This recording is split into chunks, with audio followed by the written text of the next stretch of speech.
Horton Hears a Who by Dr. Seuss. On the 15th of May, in the jungle of Newell, in the heat of the day, in the cool of the pool, he was splashing, enjoying the jungle's great joys, when Horton the elephant heard a small noise. So Horton stopped splashing. He looked toward the sound. That's funny, thought Horton. There's no one around. Then he heard it again, just a very faint yelp, as if some tiny person were calling for help. I'll help you, said Horton, but who are you? Where? He looked and he looked. He could see nothing there but a small speck of dust bowing past through the air. I say, murmured Horton, I've never heard tell of a small speck of dust that is able to yell. So you know what I think? Why, I think that there must be someone on top of that small speck of dust, some sort of a creature of very small size, too small to be seen by an elephant's eyes. Some poor little person who's shaking with fear that he'll blow in the pool. He has no way to steer. I'll just have to save him because, after all, a person's a person, no matter how small. So, gently, and using the greatest of care, the elephant stretched his great trunk through the air, and he lifted the dust speck and carried it over and placed it down safe on a very soft clover.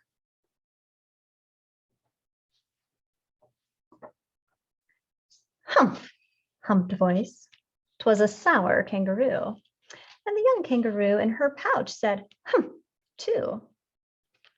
Why, that speck is as small as the head of a pin. A person on that? Why, there never has been. Believe me, said Horton, I tell you sincerely, my ears are quite keen and I heard him quite clearly. I know there's a person down there. And what's more, quite likely there's two, even three, even four, quite likely. A family for all that we know, a family with children just starting to grow. So please, Horton said, as a favor to me, try not to disturb them. Just please let them be.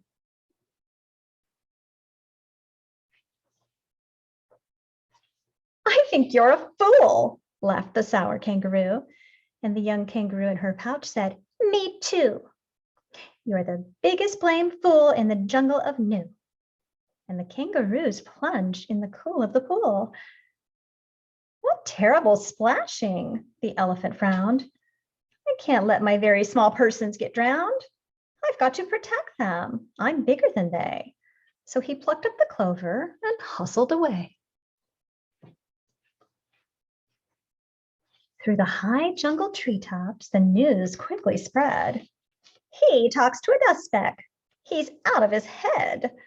Just look at him walk with that speck on that flower. And Horton walked, worrying, almost an hour. Should I put this speck down? Horton thought with alarm. If I do, these small persons may come to great harm. I can't put it down, and I won't. After all, a person's a person, no matter how small. Then Horton stopped walking. The speck voice was talking. The voice was so faint he could just barely hear it. Speak up, please, said Horton. He put his ear near it. My friend, came the voice, you're a very fine friend. You've helped all us folks on this dust speck no end. You've saved all our houses, our ceilings and floors. You've saved all our churches and grocery stores. You mean, Horton gasped, you have buildings there too? Oh yes, piped the voice, we most certainly do. I know, called the voice, I'm too small to be seen, but I'm mayor of a town that is friendly and clean. Our buildings to you would seem terribly small, but to us who aren't big, they are wonderfully tall. My town is called Whoville, for I am a Who, and we Whos are all thankful and grateful to you. And Horton called back to the mayor of that town, "You're safe now. Don't worry. I won't let you down."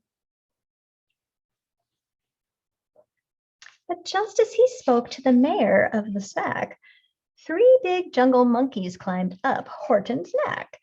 The Wickersham brothers came shouting, "What rot! This elephant's talking to Whos who are not. There aren't any Whos, and they don't have a mayor. And we're going to stop all this nonsense, so there." They snatched Horton's clover. They carried it off to a black-bottomed eagle named Vladikoff, a mighty strong eagle of very swift wing, and they said, "Will you kindly get rid of this thing?" And before the poor elephant could even speak, that eagle flew off with the flower in his beak. All that late afternoon and far into night, that black-bottomed bird flapped his wings in fast flight, while Horton chased after with groans over stones that tattered his toenails and battered his bones, and begged, "Please don't harm all my little folks who have as much right to live as us bigger folks do." But far, far beyond him, that eagle kept flapping, and over his shoulder called back, "Quit your yapping. I'll fly the night through. I'm a bird. I don't mind it. And I'll hide this tomorrow where you'll never find it." And at 6:56 the next morning, he did it. It sure was a terrible place that he hid it. He let that small clover drop somewhere inside of a great patch of clovers 100 miles wide. "Find that," sneered the bird, "but I think you will fail." And he left with a flip of his black-bottomed tail.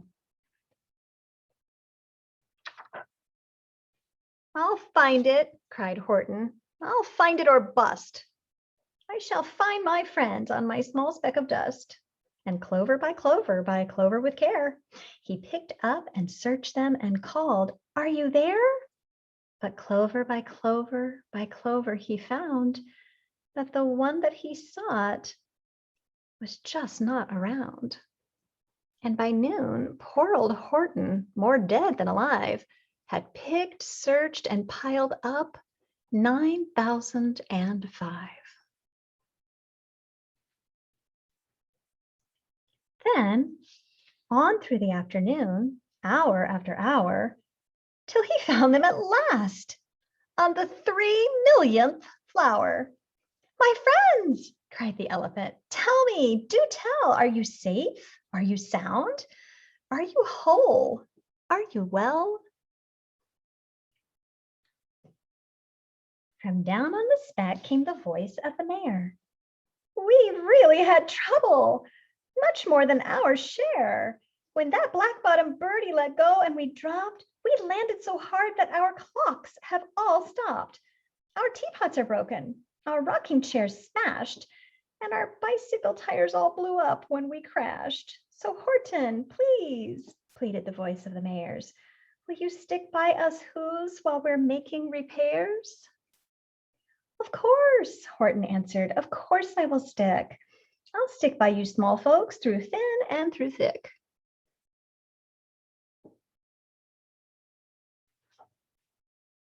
"Huh," humped a voice.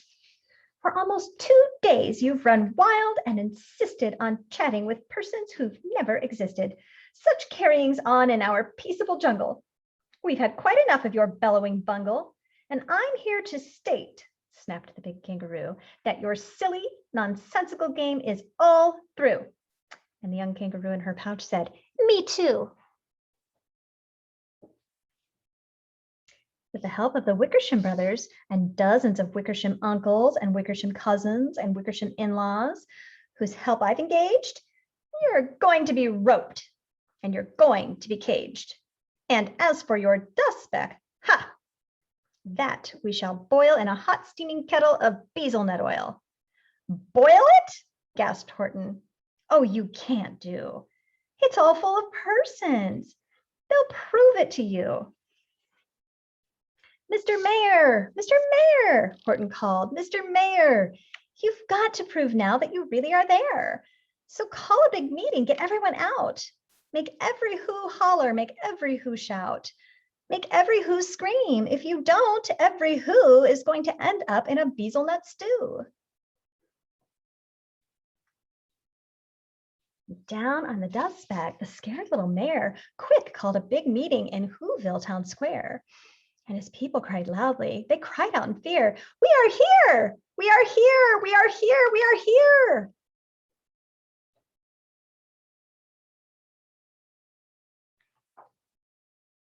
The elephant smiled. That was clear as a bell.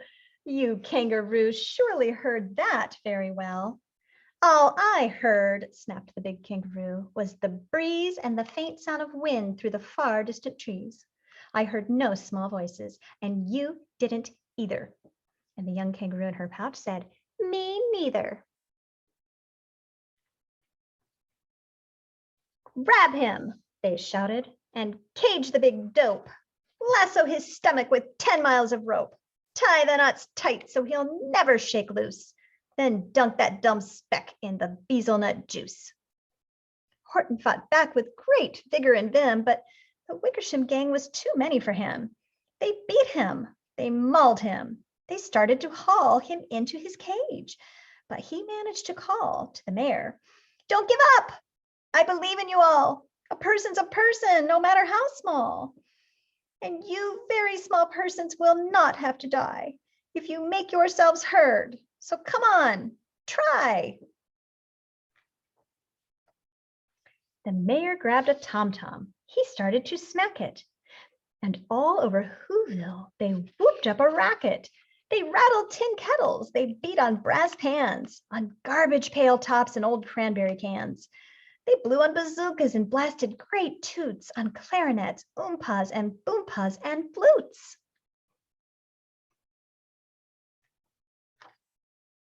Great gusts of loud racket rang high through the air. They rattled and shook the whole sky. And the mayor called up through the howling mad hullabaloo, "Hey, Horton, how's this? Is our sound coming through?" And Horton called back, "I can hear you just fine. But the kangaroo's ears aren't as strong, quite, as mine. They don't hear a thing. Are you sure all your boys are doing their best? Are they all making noise? Are you sure every who down in Whoville is working? Quick, look through your town. Is there anyone shirking?" Through the town rushed the mayor from the east to the west, but everyone seemed to be doing his best. Everyone seemed to be yapping or yipping. Everyone seemed to be beeping or bipping, but it wasn't enough, all this ruckus and roar. He had to find someone to help him make more. He raced through each building. He searched floor to floor. And just as he felt he was getting nowhere and almost about to give up in despair, he suddenly burst through a door, and that mayor discovered one shirker, quite hidden away in the Fairfax Apartments, apartment 12J. A very small shirker named Jojo was standing, just standing, and bouncing a yo-yo, not making a sound, not a yip, not a chirp. And the mayor rushed inside and he grabbed the young twerp. And he climbed with the lad up the Eiffelberg Tower. "This," cried the mayor, "is your town's darkest hour. The time for all who have blood that is red to come to the aid of their country," he said. "We've got to make noises in greater amounts. So open your mouth, lad. Every voice counts." Thus he spoke as he climbed. When they got to the top, the lad cleared his throat and he shouted out, "Yop!" And that yop, that one small extra yop, put it over. Finally, at last, from that speck on that clover, their voices were heard. They rang out clear and clean, and the elephant smiled. Do you see what I mean? They've proved they are persons, no matter how small, and their whole world was saved by the smallest of all. How true! Yes, how true, said the big kangaroo. And from now on, you know what I'm planning to do? From now on, I'm going to protect them with you. And the young kangaroo in her pouch said, me too. From the sun in the summer, from rain when it's fallish, I'm going to protect them, no matter how smallish.